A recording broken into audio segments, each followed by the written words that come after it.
Caminhões deixam ponto de concentração na BR-040 em Lusiânia.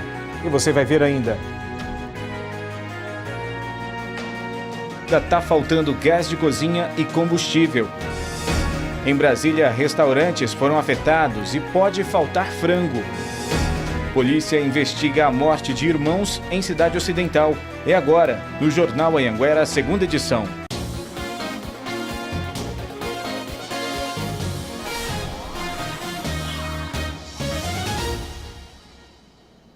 Olá, boa noite. A gente começa essa edição do Jornal Anhanguera falando da paralisação dos caminhoneiros. No dia em que o movimento completou 10 dias de manifestações em vários pontos do país, a categoria resolveu encerrar a mobilização. Os últimos caminhoneiros que continuavam concentrados nesse ponto da BR-040 em Lusiânia deixaram a rodovia no início da tarde. A maioria seguiu viagem sem precisar de escolta. É triste perder a guerra, né? Trabalhar para pagar imposto para esse país. Que diesel não pode ter imposto, diesel é para trabalhar. A estrutura montada no canteiro central da BR para os manifestantes foi desmontada logo em seguida. Aos poucos, o fluxo de caminhões e carretas pela estrada vai voltando ao normal. Segundo a Polícia Rodoviária Federal, cerca de 400 caminhoneiros protestaram durante esses 10 dias de manifestação aqui na BR-040. Outro ponto de concentração, que também foi desocupado hoje à tarde aqui no entorno de Brasília, foi na BR-050 em Cristalina.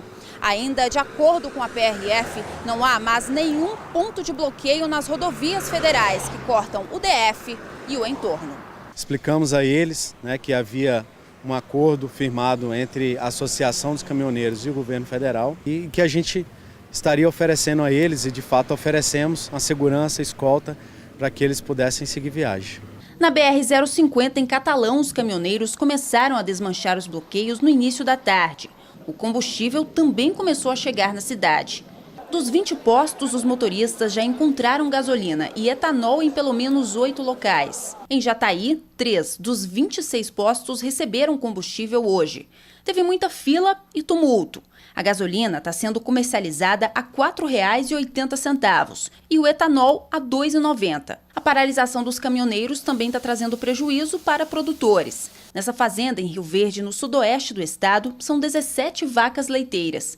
Normalmente, toda a produção é levada para uma indústria de laticínios em Jataí, mas sem transporte, o leite está sendo jogado fora. É com muita tristeza que eu vejo essa situação, porque a única coisa que mudou de rotina na fazenda é jogar leite fora. Não pode doar, a gente não pode doar leite cru para a população. Então a gente fica impedido de levar para o laticínio e de fazer doação. E essa saída do caminhoneiro representa um alívio para muita gente.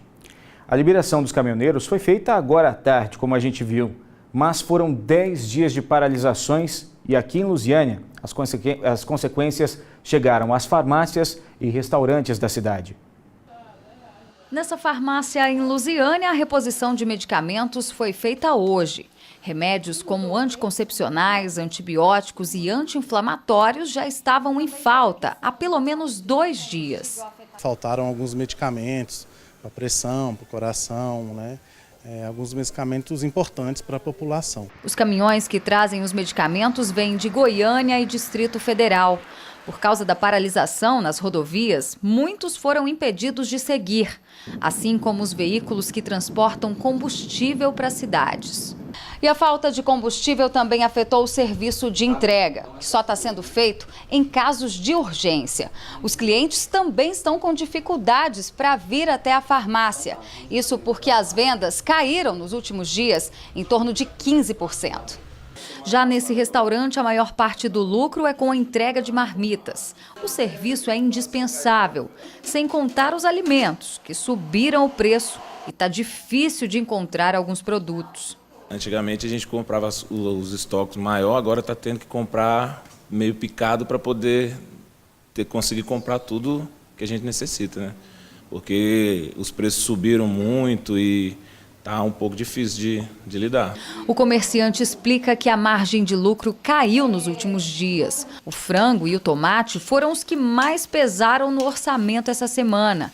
Sem contar o gás, que aumentou de R$ 65 para R$ 80. Um gostinho amargo que os clientes, por enquanto, não sentiram.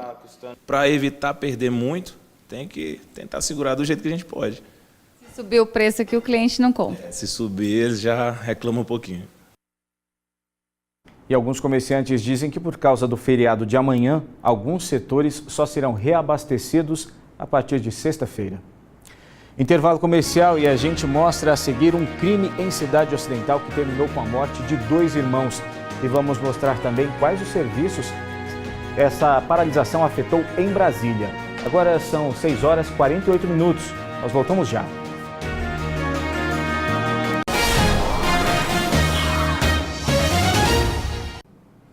E a Polícia Civil de Cidade Ocidental está investigando a morte de 2 irmãos. Eles estavam em uma distribuidora de bebidas quando um homem armado com uma faca cometeu o crime.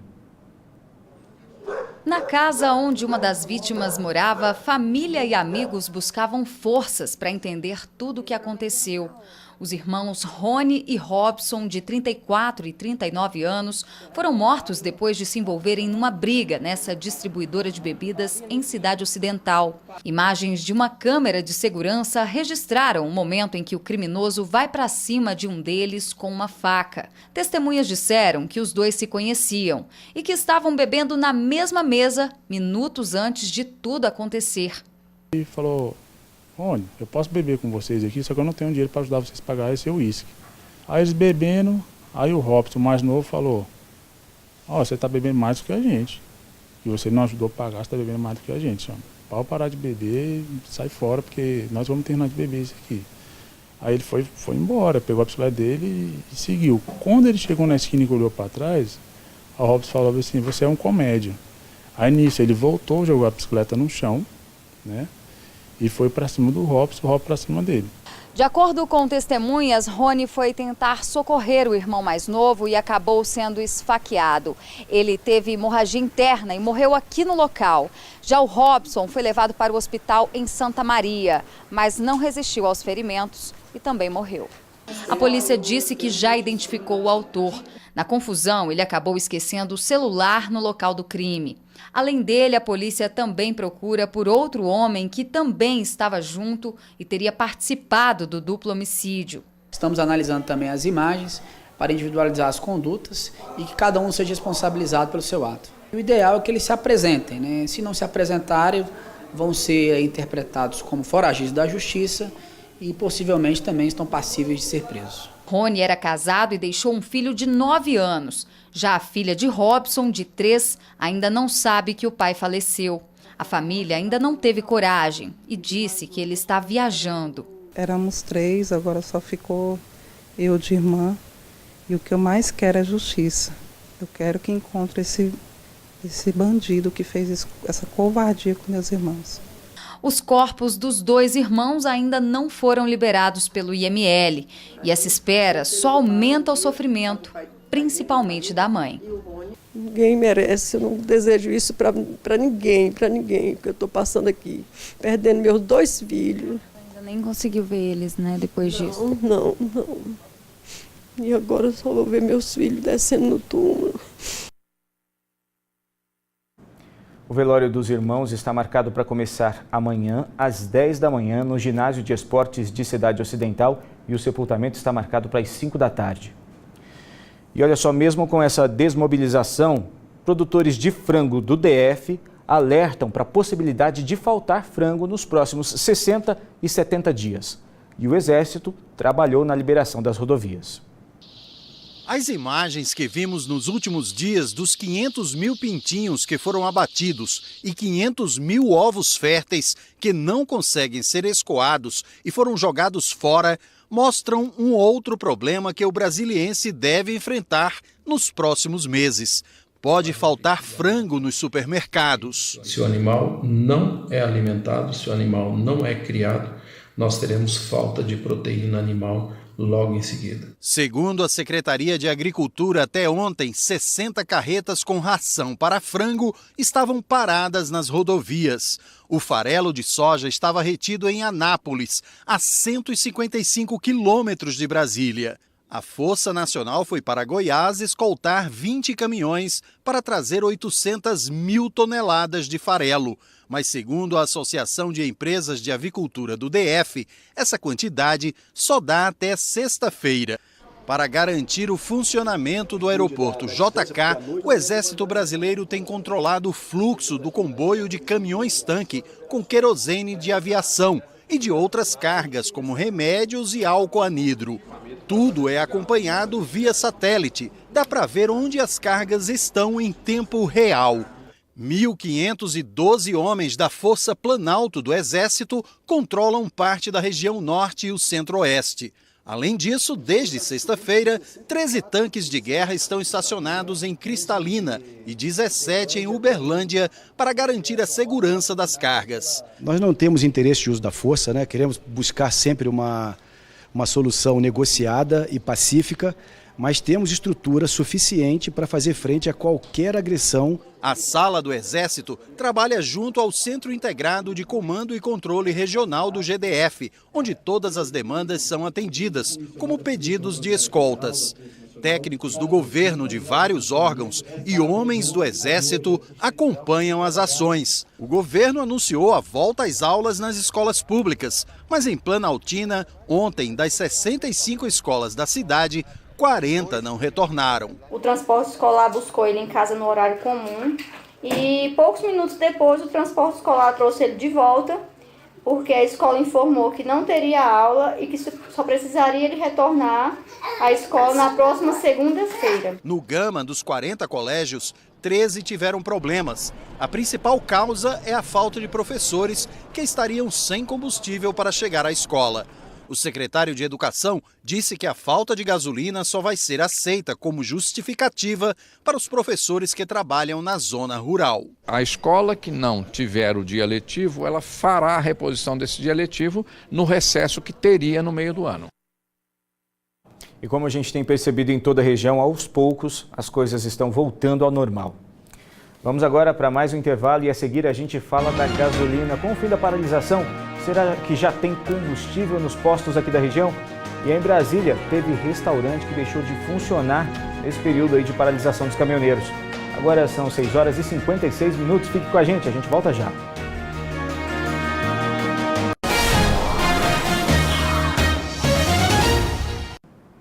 Estamos de volta e olha só, nesses últimos dias a gente viveu uma verdadeira caça ao tesouro em busca de combustível.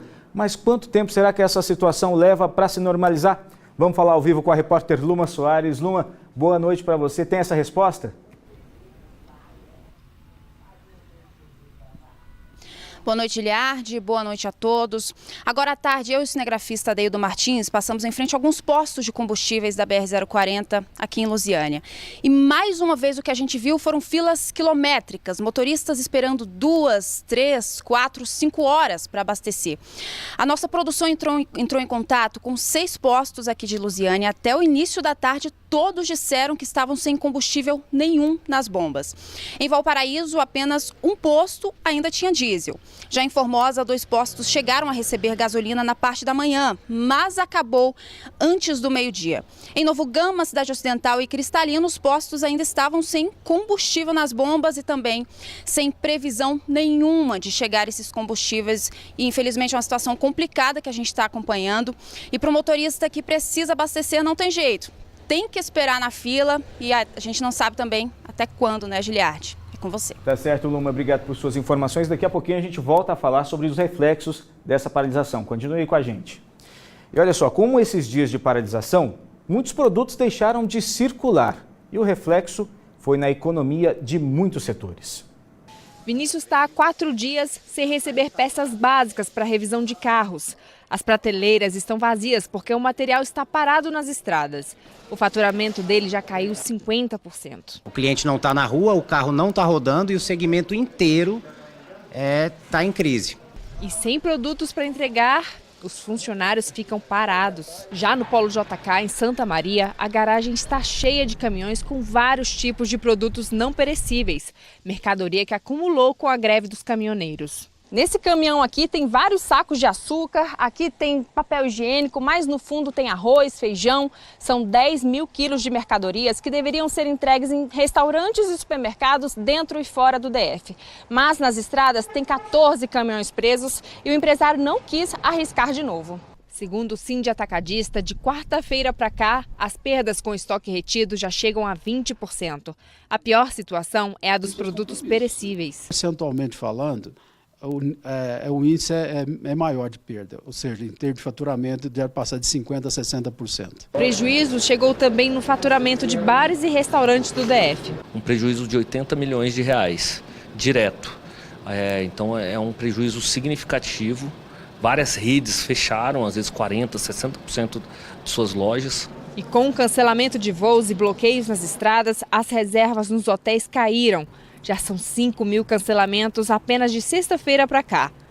Segundo a presidente da Associação Brasileira dos Hotéis, o setor deu um jeito para driblar o desabastecimento, mas faltou o produto principal. Abrimos um grupo de crise no WhatsApp para facilitar a comunicação entre nós hoteleiros e as operações estavam tranquilas. Um ajudava o outro se fosse necessário, mas não faltou insumos, não faltou enxoval e não faltou equipe, faltou hóspede. Situação delicada, né? Pausa rápida para os comerciais e a gente vai te mostrar na volta que ainda está faltando gás de cozinha aqui em Lusiânia. E vamos falar também que cresceu o número de famílias que buscam adotar uma criança. Agora 7h01, o JA2 volta já.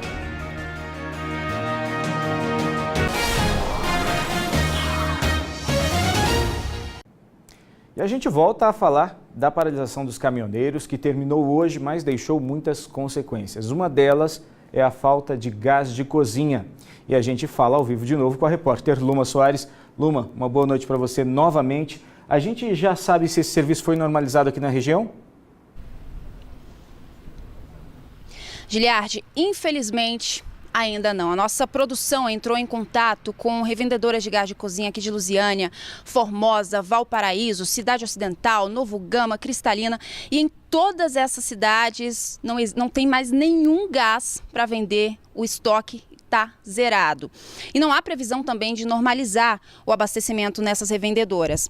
Em Formosa, por exemplo, a situação por lá está muito difícil. Para vocês terem uma ideia, uma revendedora recebeu cerca de 400 botijões de gás em menos de 6 horas. Isso mesmo, 6 horas os botijões foram vendidos. Infelizmente, o consumidor tem que esperar, tem que ter paciência, porque olha só, sem botijão de gás e sem combustível também está complicado, né, Giliardi? A gente continua acompanhando essa situação.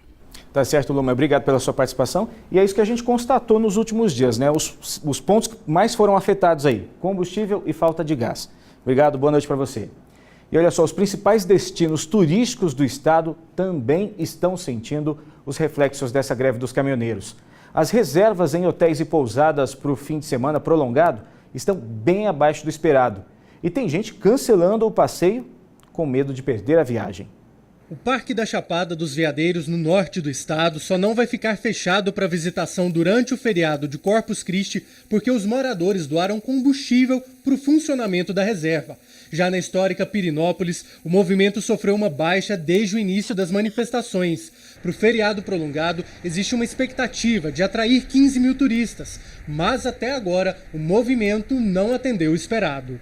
Por enquanto, ainda tem muito turista com medo de viajar, porque a taxa de reserva dos quartos de hotéis e pousadas aqui da cidade ainda está em 45%, e a taxa de desistência dos quartos que já estavam reservados já chega a quase 10%. Este dono de pousada desenvolveu uma estratégia para não perder o cliente. Ele começou a fechar contratos com turistas, oferecendo 2 dias de estadia grátis se o combustível do visitante acabar até domingo. A gente se vê, às vezes, em situações que você tem que procurar uma saída, não é?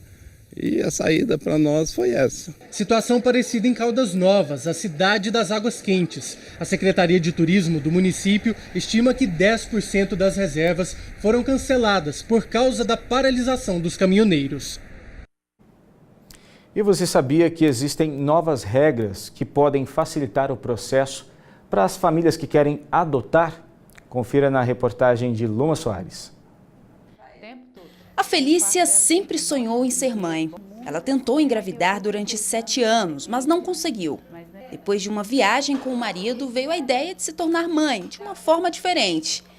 1 ano e 9 meses depois, ela recebeu a ligação tão esperada. Eles ligaram no celular do meu marido e pediu para falar comigo, porque ele não tinha conseguido falar comigo.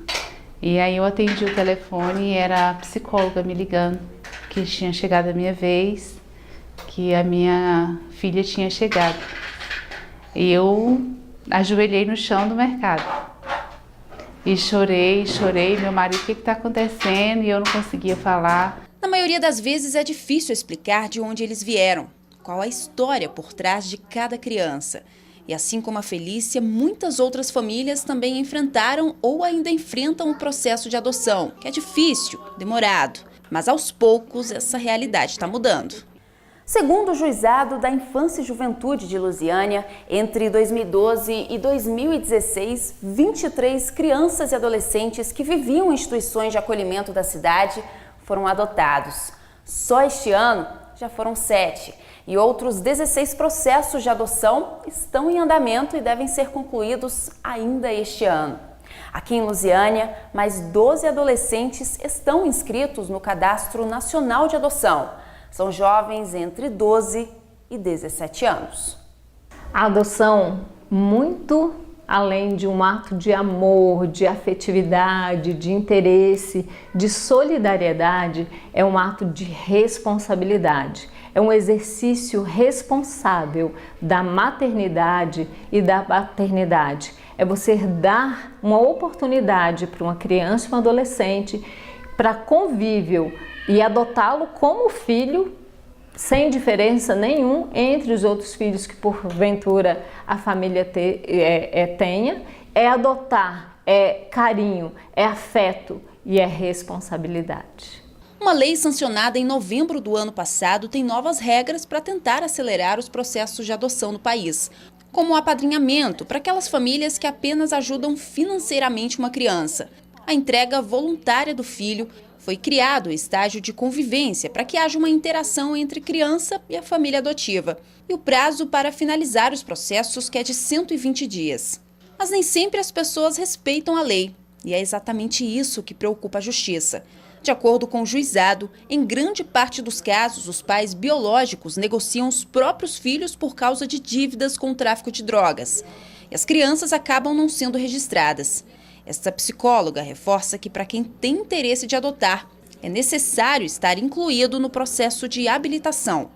Importantíssimo, porque nesse processo o inscrito ele é preparado para toda essa situação que ele vai vivenciar, né? O antes, o depois, o durante e o depois. Então é muito importante que faça pelas vias legais, que venha até o fórum, faça, né, sua inscrição. Depois dessa inscrição vai ser feito, né, tem um curso pré-natal da adoção. Depois do curso tem os estudos que são feitos na residência, que são feitos com o casal, com a pessoa, né, que deseja estar adotando. Esta mãe que prefere não se identificar fez tudo direitinho. Esperou quase 3 anos na fila de adoção. Tempo que valeu a pena. Hoje, ela e a filha, que está com 9 anos, estão descobrindo juntas o significado de família. É olhar para ela todos os dias, a certeza de que eu posso concretizar um sonho, né? Que a gente pode ir em busca disso. Às vezes parece complicado, difícil, né? Mas é a gente persistir, ser persistente. São lutas diárias, mas a persistência faz com que o resultado venha. Essas mães não se importam se os filhos não têm o mesmo sangue, a mesma cor de pele que elas. Mas isso é só um detalhe, né? Na verdade, o que interessa mesmo é o que cada uma tem a oferecer para essas crianças. E mãe que é mãe sempre vai saber dar o que os filhos precisam. Sempre vai conseguir descrever o que o amor significa. A Maria, ela é minha filha, ela é minha vida, ela é amor. Uma bela maneira da gente encerrar o J2 de hoje, né? Para você, uma boa noite, muito obrigado pela sua companhia e até amanhã. Tchau!